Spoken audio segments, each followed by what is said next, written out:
Helo a chroeso ato ni. Heddiw, dyn ni'n edrych ar Mr a Mrs. Yn y Gymraeg, mae popeth yn wrywaidd, masculin, neu'n fenywaidd, feminine. Does dim gair Cymraeg am it. There's no Welsh word for it. Mae popeth yn fe neu hi. Dyma Anna nawr i helpu chi sut i gofio beth sy'n wrywaidd ac yn fenywaidd. Tip 1. Mae llawer o eiriau gwrywaidd yn gorffen gyda yn. Lots of masculine words end with yn.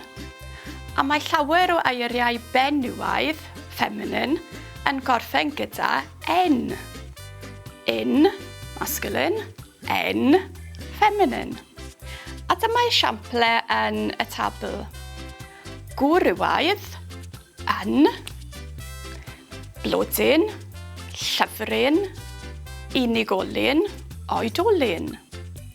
Ac eiriau benywaidd, en, llygoden, mefusen, tarten y falau, awyren, taflen. Ond mae un eithriad odd iawn. There is a very, very odd exception. Bachgen. Mae bachgen yn wrywaidd.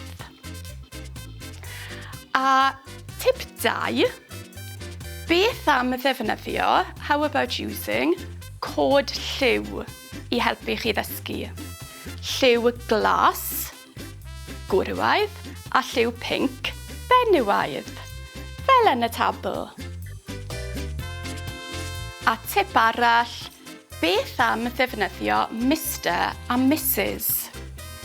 Meddyliwch am Mr llyfryn pan ydych chi'n dysgu. Think about Mr booklet as you learn. Neu meddyliwch am Mrs llygoden.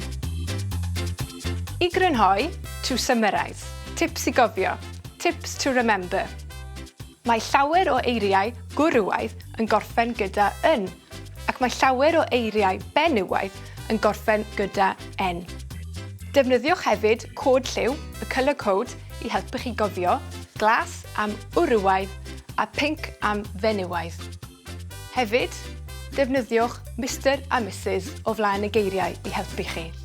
Hwyl am y tro!